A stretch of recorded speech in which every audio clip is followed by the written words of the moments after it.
สวัสดีค่ะสวัสดีเอฟซีทั้งช่องของสงกรานต์นะคะวันนี้จะมีแนวทางต่ำเล่าวของพอประสงค์ออกนามวันที่15มิถุนายน69เป็นวันจันทร์นี่มาฝากนะคะมื้อวันที่12มิถุนายน69ต่ำเล่าวเพิ่นกับบ่พลาดนะคะวันศุกร์ล่าสุดที่ผ่านมาเพิ่นวิ่ง6ให้รูด6กะมา60ค่ะพี่น้องมา60ตรงๆเลยค่ะพี่น้องถึงเลขจะหลายหางแต่ก็มีสิทธิ์เข้าหลายนะคะในวันที่15มิถุนายน69นี้จะเป็นตัวใดเพิ่นมีความฝันมาฝากนำพี่น้องความฝันกับเขาเลขที่เพิ่นเอาให้พร้อมเอาจะเป็นตัวใดนั้นไปรับชมรับฟังกันได้เลยค่ะค่ะสวัสดีค่ะพ่อสวัสดีไม่ได้ค่ะมาเอาตำเล่าค่ะนี่พ่อกับเขาฝากเนาะตรงๆเลย60วันที่12ค่ะยิ่งหกกับเก้าว่าหันละเน้นที่หกมันกับเขาลูกตัวนิ่นค่ะตัวนิ่น6กับเขา6มา60เลขใดจะมา50 60มานำกันยังสั่นเนาะจังว่านั่นเรียกอ่ะบนนี้จักที่อาหาร5กับ6 96กับมาดีเนาะแม่นจะว่าจักเทียวันนี้สิมาจังได๋เลขใหญ่วันนี้สิมาจังได๋เลขไทยสิไปจังได๋จังว่าเนี่ยเลขใหญ่มันก็สิพอแบบอยู่คือเก่านั่นล่ะพ่อก็บ่ทันฝันแม่นบ่เลขใหญ่บ่แต่ว่าฝันมันจะกันมันจะสิออกเลขใหญ่ให้เลขเล่าฝันแล้วติฝันขึ้นนี่ล่ะฝันว่าได้เมียใหม่ว่ะทั้งเมียใหม่ทั้งเมียเก่าเอา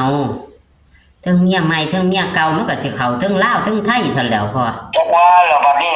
มันเป็นเฮียนตำมันเป็นเฮียนตำบัดนี้ยายก็เลยว่าก็เลยถามยายว่าเอาตัวกลางมุ้งให้ผู้ใดนี่กลางมุ้งให้มู่ว่าซั่นค่ะเอาคือไว้ข้างนอกผมว่านั่นน่ะค่ะข้างนอกก็กว้างทั่วไปกันมันเป็นเตียงไม้ไผ่นะยายค่ะเป็นเฮียนตำเฮียนบังกะโลน่ะเป็นตึกไม้ไผ่เบิ่งจังนึงคือจังเถียงนานี่ล่ะมันหลังใหญ่เติบเอาเตียงไม้ไผ่มากลางมุ้งให้เขาอันนึงของเฮาก็อันนึงเจ้าคือบ่ให้เขานอนข้างนอกเจ้าคือให้เขามานอนข้างในบ่ให้นอนข้างในก็ได้คือเก่าแล้วตัวใหญ่ว่าวันนี้ก็เลยศูนย์ให้ยาย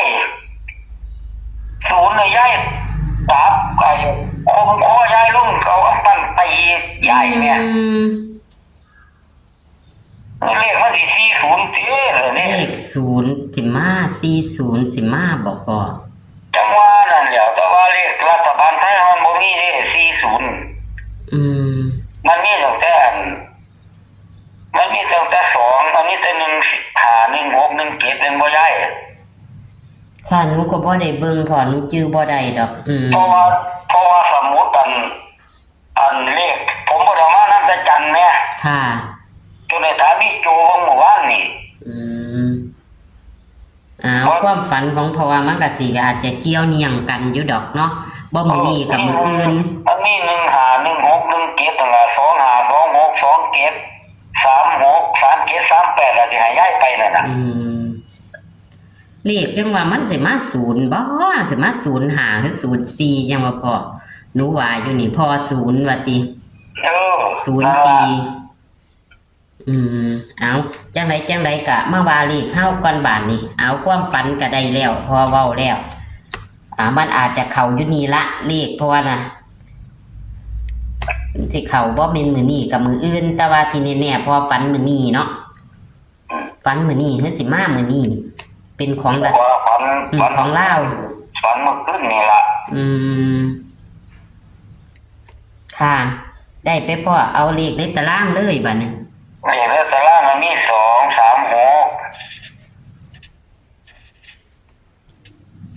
6 2 3 6แล้วจะไป701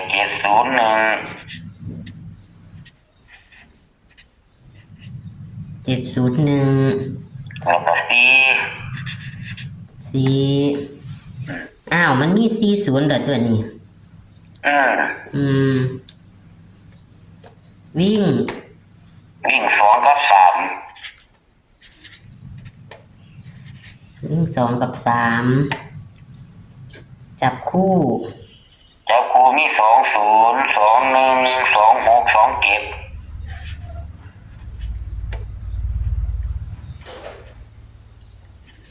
26 27 26วัติพรหนึ่ง20 21 26 27 แล้วก็30 31 36 37 30 31 37 36 37 36 37วันนี้ก็46 47 40 41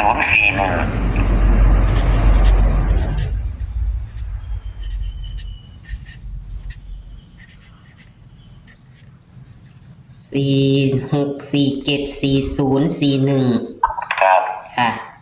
ครบ12ตัวเน้นตัวใดล่ะพ่อเน้นไอ้เลขวิ่งเน้นที่2ค่ะเน้น2ตัวเน้น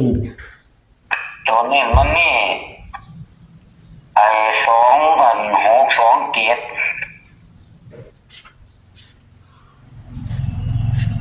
2627 36 37 3637 40 47ค่ะครบ6ตัว นี่ มันเข้าที่40แล้วเพราะว่าคันพ่อฟันจังสัน ตั้งว่าเบิ่งกันเบิ่งนั้นเด้อ0011เด้อค่ะกันเบิ้ล0011นี่ก็ว่าแน่ดีวันเพิ่นนั่นซ้ำ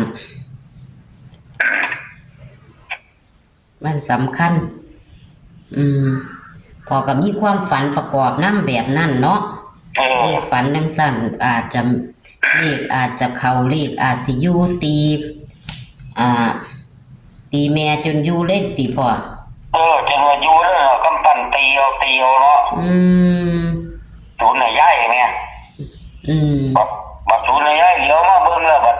เตียงนี่บัดบ่มีคนผู้ใดนอนน่ะมีแต่กางมุ้งไว้ซื่อๆน่ะแม่ค่ะนี่สิเข้ามันตี0นี่ล่ะพอมั่นใจตัวนี้แม่นบ่40นี่ล่ะตินี่ล่ะคันเพิ่นมักรัก0ก็เพิ่นซื้อติด0ไว้โล02 30 หมู่นี่เพราะว่ากลางมันมุ่งไป2หม่องแม่เตียงก็2อันแม่ค่ะมีความฝันประกอบนำก็สิเป็นว่าเลขจะเข้าอีกล่ะเพราะว่าคันวางซั่นเพิ่นเอามุ้งมากางเตรียมไว้ถ้าให้ผู้หนึ่งมานอนบัดนี้มานอนอยู่ใต้รางบ่พ่อมันเป็นเรื่องตำแม่ยายมันเป็นเรื่องตำล่ะเอาเตียงไม้ไผ่เฮานี่ล่ะ2อันมาเอากางมุ้งให้เพิ่นนั่นล่ะค่ะเพิ่นเข้ามานอนข้างในเลยบอกยายว่าเป็นหยังคือบ่ให้เขานอนข้างนอกคือให้เขามานอนข้างในค่ะยายเลยว่านอนข้างในนำกันนี่ล่ะว่าซั่นค่ะอันนี้ไม่ยายก็เลยเข้าไปนอนข้างในนำกันกลมข้อยายลงก็เลยเอาไปเดียวนะเลขเขาแล้วเพราะว่าเลขเขาแล้วค่ะนะก็ขอบคุณพ่อเด้อค่ะที่ให้แนวทางความฝันนำค่ะค่ะขอบคุณค่ะสวัสดีค่ะสวัสดีครับยายตัวเลขแนวทางของพ่อวันที่12มิถุนายน69บ่ผิดหวังเด้อค่ะเพิ่นวิ่ง6กับ9เพิ่นตัวเน้นซ้ำ6พี่น้องเพิ่นเน้นให้6รูด6กับมา60จับคู่กับ60ตรงเลยค่ะพี่น้อง60บนนะคะตรงค่ะพี่น้องบ่ผิดหวังค่ะคือวันที่12มิถุนายนที่ผ่านมาคือวันศุกร์นะคะพี่น้องตำลาว ค่ะ วันที่15มิถุนายน69ตำลาวนะคะพอบประสงค์ออกน้ำค่ะ มาแล้วเลขในตารางกับกอดข้อกันมากคือกันนะคะวังหันกันเลยอ้าวนี่ค่ะ เลขวิ่งเพิ่นกับมี่วิ่ง2 กับ 3นะคะ2 กับ 3กับมาตัวบางเทียกับกอดข้อกันมาเด้อค่ะพี่น้องเพิ่นให้2ค่ะรูด2นะคะจับคูมีเน้นๆกับ2 4 2 7 3 6 3 7นะคะ4 7 4 0ตัวเน้นๆแล้วพอก็มีความฝันประกอบนํค่ะพี่น้องเอาแคปหน้าจอค่ะพี่น้องพอมีความฝันประกอบเข่าตรงเลข40พอดีเลยพี่น้องฝันของพอนั่นนะคะเพิ่นฝันว่าเมียเพิ่นสิกางมุงไว้ท่าผู้ใดผู้หนึ่งนี่แหละพี่น้องให้มานอนนำกันในเฮียนว่าสั่นว่าสรุปจ่อๆนะคะพอก็เลยบ่พอใจนะคะพี่น้องพอก็เลยตีเมียเลยพี่น้องตีจนอยู่เลยว่าสั่นเอากำปั้นตีเอาพี่น้องเพิ่นก็เลยว่าหรือว่ามันจะมามื้อนี้หรือว่ามันจะแม่น40พี่น้องพอก็เลขของพอหรือจะเข้าแล้วนะคะพี่น้องนี่ล่ะให้พี่น้องใส่วิจารณญาณในการรับชมเด้อค่ะอ้าวคลิปนี้เป็นตำล่าวขอให้โชคให้หมานกับพบประสงค์ออกน้ำมื้อแรงวันจันทร์นะคะคลิปนี้ก็ขอสวัสดีค่ะ